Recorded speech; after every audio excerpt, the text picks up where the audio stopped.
ಎಲ್ರಿಗೂ ನಮಸ್ಕಾರ. ಇವತ್ತಿನ ನನ್ನ topic why we should not take calcium tablet at night. ಅಂದರೆ ರಾತ್ರಿ ಹೊತ್ತು ಕ್ಯಾಲ್ಸಿಯಂ ಟ್ಯಾಬ್ಲೆಟ್ನ ಯಾಕೆ ತಗೋಬಾರದು, ಅದು ಸ್ಪೆಸಿಫಿಕಲಿ ಪ್ರೆಗ್ನೆಂಟ್ ಇದ್ದಾವಾಗ ನಾವು ಕ್ಯಾಲ್ಸಿಯಂ ಟ್ಯಾಬ್ಲೆಟ್ನ ರಾತ್ರಿ ಯಾಕೆ ತಗೋಬಾರ್ದು ಅನ್ನೋದೇ ಇವತ್ತಿನ ವಿಡಿಯೋ. ಯೂಶುವಲ್ ಆಗಿ ಕ್ಯಾಲ್ಸಿಯಂ ಟ್ಯಾಬ್ಲೆಟ್, ಐರನ್ ಟ್ಯಾಬ್ಲೆಟ್ ಪ್ರೆಗ್ನೆನ್ಸಿನಲ್ಲಿ ಕೊಡ್ತಾರೆ ಆಯಿತಾ. ಯಾಕೆ ಅಂತಂತಂದರೆ ಆವಾಗ ಕ್ಯಾಲ್ಸಿಯಂ ಆ್ಯಂಡ್ ಐರನ್ನ ರಿಕ್ವೈರ್ಮೆಂಟು ನಮ್ಮ ದೇಹಕ್ಕೆ ತುಂಬ ಜಾಸ್ತಿ ಇರುತ್ತೆ, ಅವಶ್ಯಕತೆ ಜಾಸ್ತಿ ಇರುತ್ತೆ ಆಯಿತಾ. ನಾವು ನಮ್ಮ ಫುಡ್ ಹ್ಯಾಬಿಟ್ಸಿಂದ ಕ್ಯಾಲ್ಸಿಯಂ ಆ್ಯಂಡ್ ಐರನ್ನ ಬೇಕಾಗಿರೋಷ್ಟು ಅಂಶನ ನಾವು ಪಡ್ಕೊಳಕ್ಕಾಗೋದಿಲ್ಲ ಅಂತಂತ ಹೇಳಿ ನಮಗೆ ಕ್ಯಾಲ್ಸಿಯಂ ಆ್ಯಂಡ್ ಐರನ್ ಟ್ಯಾಬ್ಲೆಟ್ಸ್ನ ಯೂಶುವಲ್ ಆಗಿ ಕೊಡ್ತಾರೆ. ಓಕೆ, ಸೊ ಕೊಟ್ಟವಾಗ ಸಪೋಸ್ ನಮಗೇನಾದರೂ ಕ್ಯಾಲ್ಸಿಯಂ ಟ್ಯಾಬ್ಲೆಟ್ಸ್ನ ನಾವು ರಾತ್ರಿ ಏನಾದರೂ ತೊಗೊತಾ ಇದ್ವಿ ಅಂತಂತಂದರೆ ತೊಗೋಬಾರ್ದು ಅಂತಂತ ಹೇಳ್ತಾರೆ. ತೊಗೋಬಾರ್ದು ರಾತ್ರಿ ಹೊತ್ತು ಕ್ಯಾಲ್ಸಿಯಂ ಟ್ಯಾಬ್ಲೆಟ್ಸ್ ಅಂತಂತ ಹೇಳ್ತಾರೆ. ಸೊ ತೊಗೋಬಾರ್ದು ಅಂತಂತಂದರೆ ಯಾಕೆ ತೊಗೋಬಾರ್ದು ಅನ್ನೋದೇ ಇವತ್ತಿನ ವಿಡಿಯೋ. ಬನ್ನಿ, ಮೇಜರ್ ರೀಸನ್ ಯಾಕೆ ತಗೋಬಾರ್ದು ಅನ್ನೋದಕ್ಕೆ ಮೇಜರ್ ರೀಸನ್ ಏನು ಅಂತಂತಂದರೆ ಕ್ಯಾಲ್ಸಿಯಮ್ಮು ನಮ್ಮ ದೇಹದಲ್ಲಿ ಈಸಿಯಾಗಿ ಡೆಪಾಸಿಟ್ ಆಗುತ್ತೆ, ಅಕ್ಯುಮುಲೇಟ್ ಆಗುತ್ತೆ. ಅಂತಂದರೆ ಒಂದು ಜಾಗದಲ್ಲಿ ಹೋಗಿ ಸೇರ್ಕೊಂಡು ಕುತ್ಕೊಳ್ಳುತ್ತೆ ಆಯಿತಾ. ನಾನು ತೋರಿಸಿದಷ್ಟು ಸೈಜ್ ಅಲ್ಲ, ಅದು ಬರೀ ಜಸ್ಟ್ ಆ್ಯಕ್ಷನ್ ಇದು ಅಷ್ಟೇ ಆಯಿತಾ. ಸೊ ಜಾಸ್ತಿ ಅಕ್ಯುಮುಲೇಟ್ ಆಗುತ್ತೆ, ಅಂದರೆ ಡೆಪಾಸಿಟ್ ಆಗ್ತಾ ಹೋಗುತ್ತೆ. ಆಲ್ರೆಡಿ ಒಂದು ಸ್ವಲ್ಪ ಇದೆ ಅಂತಂದರೆ ಅದ್ರ ಮೇಲೆ ಹೋಗಿ ಕುತ್ಕೊಂಡು ಜಾಸ್ತಿ ಆಗ್ತಾ ಹೋಗುತ್ತೆ ಒಂದೇ ಪ್ಲೇಸಲ್ಲಿ ಆಯಿತಾ. ಇದರಿಂದ ಏನಾಗುತ್ತೆ ಅಂತಂದರೆ ಕಿಡ್ನಿ ಸ್ಟೋನ್ಸ್ ಆಗೋದು, ಅಥವಾ ಯೂರಿನರಿ ಟ್ರ್ಯಾಕಲ್ಲಿ ಸ್ಟೋನ್ಸ್ ಆಗೋದು, ಬ್ಲ್ಯಾಡರ್ ಸ್ಟೋನ್ಸ್ ಆಗೋದು, ಕಾನ್ಸ್ಟಿಪೇಷನ್ ಆಗೋದು, ಅಥವಾ ಸ್ಲೀಪಿಂಗ್ ಡಿಸಾರ್ಡರ್ಸ್ ಬರೋವಂಥದ್ದು, ಇದೆಲ್ಲ ಆಗುವಂತಹ ಚಾನ್ಸ್ ಇರುತ್ತೆ ನಾವು ರಾತ್ರಿ ಹೊತ್ತು ಕ್ಯಾಲ್ಸಿಯಂ ಟ್ಯಾಬ್ಲೆಟ್ನ ಡೈಲಿ ಬೇಸಿಸ್ ಮೇಲೆ ತೊಗೊತಾ ಹೋದ್ವಿ ಅಂತಂತಂದರೆ. ಯಾಕೆ ಅಂತಂದರೆ ರಾತ್ರಿ ಮಲ್ಕೊಂಡ್ಮೇಲೆ ನಮಗೆ ಫಿಸಿಕಲ್ ಆಗಿ ಯಾವುದೇ ರೀತಿಯಾದಂತಹ ಆ್ಯಕ್ಟಿವಿಟಿ ಇರೋದಿಲ್ಲ. ಸೊ ಆವಾಗ ಏನಾಗುತ್ತೆ, ಕ್ಯಾಲ್ಸಿಯಂ ಈಸಿಯಾಗಿ ಡೆಪಾಸಿಟ್ ಆಗುತ್ತೆ, ಅಕ್ಯುಮುಲೇಟ್ ಆಗ್ತಾ ಹೋಗುತ್ತೆ. Only because of this reason ನಾವು ರಾತ್ರಿ ಹೊತ್ತು ಮಲಗುವಾಗ ಕ್ಯಾಲ್ಸಿಯಂ ಟ್ಯಾಬ್ಲೆಟ್ಸ್ನ ತೊಗೋಬಾರ್ದು ಅಂತಂತ ಹೇಳ್ತಾರೆ ಯೂಶುವಲ್.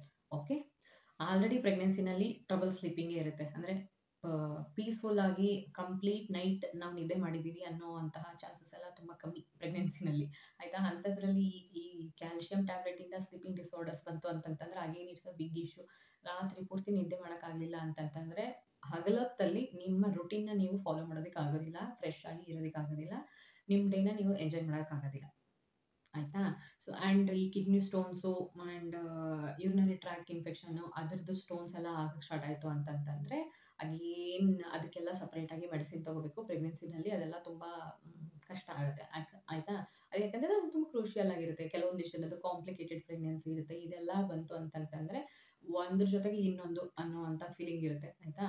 ಸೊ ಹಾಗಾಗಿ ಇದು ಆಗಬಾರ್ದು ಅಂತಂತಂದರೆ ಯೂಶುವಲ್ ಆಗಿ ಕ್ಯಾಲ್ಸಿಯಂ ಟ್ಯಾಬ್ಲೆಟ್ನ ನೈಟ್ ಕೊಡೋದಿಲ್ಲ, ಯೂಶುವಲ್ ಆಗಿ ಕೊಡೋದಿಲ್ಲ ಆಯಿತಾ. ಕೊಟ್ಟು ಐ ಮೀನ್ ಅವರು ಮಾರ್ನಿಂಗ್ ಅಥವಾ ಆಫ್ಟರ್ನೂನ್ ತೊಗೊಳೋದಕ್ಕೆ ಹೇಳಿ ನೀವೇನಾದರೂ ನೈಟ್ ತೊಗೊತಾ ಇದ್ರಿ ಅಂತಂತಂದರೆ please change it. Okay, so ತೊಗೊಳೋದಾದರೆ ಯಾವಾಗ ತೊಗೋಬೇಕು ಹಾಗಾದರೆ ಅಂತಂದರೆ ಮಾರ್ನಿಂಗ್ ತೊಗೋಬೇಕು, ಇಲ್ಲ ಅಂತಂತಂದರೆ ಆಫ್ಟರ್ನೂನ್ ತೊಗೋಬೇಕು. ಯೂಶುವಲ್ ಆಗಿ ತೊಗೊಂಡಾದಮೇಲೆ ಸನ್ಲೈಟಿಗೆ ಹೋಗೋ ಪ್ರಾಕ್ಟೀಸ್ನ ಮಾಡ್ಕೊಳ್ಳಿ. ಅಂತಂದರೆ ಸೂರ್ಯನ ಬಿಸಿಲು ನಿಮಗೆ ನಿಮ್ಮ ಬಾಡಿ ಮೇಲೆ ಬೀಳಬೇಕು. ಇದರಿಂದ ಏನಾಗುತ್ತೆ ಅಂತಂದರೆ ಸೂರ್ಯನ ಲೈಟಲ್ಲಿ ಏನು ಸಿಗುತ್ತೆ, ಸೂರ್ಯನ ಬೆಳಕಲ್ಲಿ ಏನು ಸಿಗುತ್ತೆ, ವಿಟಮಿನ್ ಡಿ ಸಿಗುತ್ತೆ. ವಿಟಮಿನ್ ಡಿ ಏನು ಮಾಡುತ್ತೆ ಅಂತಂತಂದರೆ ನಿಮ್ಮ ಕ್ಯಾಲ್ಸಿಯಂ ಅಬ್ಸಾರ್ಪ್ಷನ್ನ ಇನ್ಕ್ರೀಸ್ ಮಾಡುತ್ತೆ. ಎಫೆಕ್ಟಿವ್ ಕ್ಯಾಲ್ಸಿಯಂ ಅಬ್ಸಾರ್ಪ್ಷನ್ ಆಗೋದಕ್ಕೆ ವಿಟಮಿನ್ ಡಿ ಹೆಲ್ಪ್ ಮಾಡುತ್ತೆ ಆಯಿತಾ. ಸೊ ಹಾಗಾಗಿ ಟ್ಯಾಬ್ಲೆಟ್ ತೊಗೊಂಡಾದಮೇಲೆ ಕ್ಯಾಲ್ಸಿಯಂ ಟ್ಯಾಬ್ಲೆಟ್ನ ಮಾರ್ನಿಂಗ್ ತೊಗೊಳ್ಳಿ ಅಥವಾ ಆಫ್ಟರ್ನೂನ್ ತೊಗೊಳ್ಳಿ, ಇಟ್ ಡಿಪೆಂಡ್ಸ್ ಆನ್ ಯು. ತೊಗೊಂಡು ಆದಮೇಲೆ ಸೂರ್ಯನ ಬೆಳಕಲ್ಲಿ ಒಂದು ಅರ್ಧ ಗಂಟೆ ಹೇಗಿದ್ರು ಪ್ರೆಗ್ನೆನ್ಸಿನಲ್ಲಿ ವಾಕಿಂಗ್ ಮಾಡಬೇಕು ಅನ್ನೋದು ಮ್ಯಾಂಡೇಟರಿ ಆಯಿತಾ.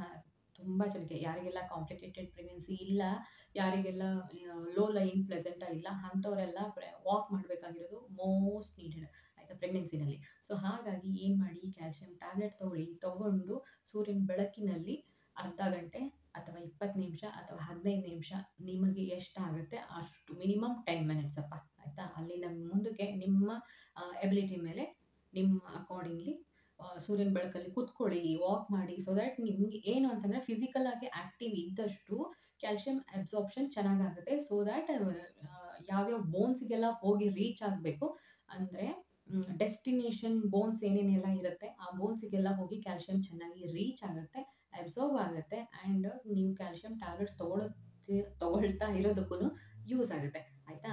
ಇದ್ರ ಜೊತೆಗೆ ನಾನು ಆಲ್ರೆಡಿ ವಿಟಮಿನ್ ಡಿ ಅಂತಂತ ಹೇಳಿದ್ನಲ್ಲ ಸನ್ಲೈಟಲ್ಲಿ, ಸಪೋಸ್ ಕೆಲವೊಂದಿಷ್ಟು ಜನಕ್ಕೆ ವಿಟಮಿನ್ ಡಿ ಡೆಫಿಷಿಯನ್ಸಿನೇ ಇರುತ್ತೆ ಆಯಿತಾ. ಸೊ ಅಂಥವ್ರಿಗೂ ಕೂಡ ಕನ್ಸೀವ್ ಆಗೋದಕ್ಕೆ ತುಂಬ ಕಷ್ಟ ಆಗುತ್ತೆ. ಸೊ ವಿಟಮಿನ್ ಡಿ ಕರೆಕ್ಟಾಗಿ ಆದ ಮೇಲೇ ಅವ್ರು ಕನ್ಸೀವ್ ಆಗಿರ್ತಾರೆ ಯೂಶುವಲ್ ಆಗಿ. ಅಥವಾ ಕೆಲವೊಂದಿಷ್ಟು ಜನಕ್ಕೆ ಏನು ಅಂತಂತಂದರೆ ವಿಟಮಿನ್ ಡಿ ಡೆಫಿಷಿಯನ್ಸಿ ಇದೆ ಅಂತಂತ ಹೋದ ತಕ್ಷಣ ಗೊತ್ತಾದ ಮೇಲೆ ಸಪ್ಲಿಮೆಂಟ್ಸ್ ಕೊಡ್ತಾರೆ, ವಿಟಮಿನ್ ಡಿ ಸಪ್ಲಿಮೆಂಟ್ಸ್ ಕೊಡ್ತಾರೆ. ಸಪೋಸ್ ಯಾರಾದರೂ ವಿಟಮಿನ್ ಡಿ ಸಪ್ಲಿಮೆಂಟ್ಸ್ ತೊಗೊತಾ ಇದ್ರಿ ಅಂತಂತಂದರೆ, ಈಗ ಕ್ಯಾಲ್ಸಿಯಂ ಟ್ಯಾಬ್ಲೆಟ್ ತೊಗೊತಾ ಇದ್ರಿ ಅಂದರೆ ಕ್ಯಾಲ್ಸಿಯಂ ಟ್ಯಾಬ್ಲೆಟ್ ಜೊತೆಗೆ ವಿಟಮಿನ್ ಡಿ ಟ್ಯಾಬ್ಲೆಟ್ನ ಜೊತೆಗೆ ತೊಗೊಳ್ಳಿ, ಆಯಿತಾ. ಸೊ ತೊಗೊಂಡವಾಗ ಏನಂತಂತಂದರೆ ಅವೆರಡೂ ಮ್ಯೂಚುವಲ್, ಆಯಿತಾ. ಅಣ್ಣ ತಮ್ಮ ಥರ ಕೆಲಸ ಮಾಡಿಕೊಂಡು ಅಬ್ಸರ್ವ್ ಮಾಡ್ಕೊಳ್ಳೋದಕ್ಕೆ ತುಂಬಾ ಹೆಲ್ಪ್ ಮಾಡುತ್ತೆ, ಆಯಿತಾ. ಯಾರೆಲ್ಲ ವಿಟಮಿನ್ ಡಿ ತೊಗೊತಾ ಇದ್ದೀರಾ, ಕ್ಯಾಲ್ಸಿಯಂ ಟ್ಯಾಬ್ಲೆಟ್ ಜೊತೆಗೆ ತೊಗೊಳ್ಳಿ. ಸೊ ದ್ಯಾಟ್ ವಿಟಮಿನ್ ಡಿ ಏನು ಮಾಡುತ್ತೆ ಅಂತಂದರೆ ಕ್ಯಾಲ್ಸಿಯಂ ಅಬ್ಸಾರ್ಪ್ಷನ್ನ ಮಾಡುತ್ತೆ, ಅಂದರೆ ಮೋರ್ ಎಫೆಕ್ಟಿವ್ ಮಾಡುತ್ತೆ, ಆಯಿತಾ. ತುಂಬ ಚೆನ್ನಾಗಿ ಅಬ್ಸಾರ್ಬ್ ಆಗುತ್ತೆ calcium because of vitamin D, ಆಯಿತಾ. ಸೊ ಕ್ಯಾಲ್ಸಿಯಂ ಟ್ಯಾಬ್ಲೆಟು ರಾತ್ರಿ ತೊಗೋಬೇಕಾ, ತೊಗೊಳ್ಳೋದಾದರೆ ಯಾವಾಗ ತೊಗೋಬೇಕು, ಆ್ಯಂಡ್ ಕ್ಯಾಲ್ಸಿಯಂ ಟ್ಯಾಬ್ಲೆಟ್ ಜೊತೆಗೆ ಏನನ್ನ ತೊಗೋಬೇಕು ಅನ್ನೋದನ್ನ ಈ ವಿಡಿಯೋನಲ್ಲಿ ಹೇಳಿದ್ದೀನಿ. ಆ್ಯಂಡ್ ಕ್ಯಾಲ್ಸಿಯಂ ಟ್ಯಾಬ್ಲೆಟ್ ಬಗ್ಗೆ ಮತ್ತೇನಾದರೂ ಡೌಟ್ ಇತ್ತು ಅಂತಂತಂದರೆ ಕಾಮೆಂಟ್ ಬಾಕ್ಸಲ್ಲಿ ತಿಳಿಸಿ, ಉತ್ತರ ಕೊಡೋದಕ್ಕೆ ಖಂಡಿತವಾಗ್ಲೂ ಟ್ರೈ ಮಾಡ್ತೀನಿ. ಓಕೆ. ಆ್ಯಂಡ್ ಈ ವಿಡಿಯೋ ನಿಮಗೆ ಇನ್ಫಾರ್ಮೇಟಿವ್ ಅಂತ ಅನ್ನಿಸ್ತು ಅಂತಂದರೆ ಲೈಕ್ ಮಾಡಿ, ಕಮೆಂಟ್ ಮಾಡಿ, ಶೇರ್ ಮಾಡಿ, ಆ್ಯಂಡ್ ನನ್ನ ಚಾನಲ್ನ ಸಬ್ಸ್ಕ್ರೈಬ್ ಮಾಡಿ.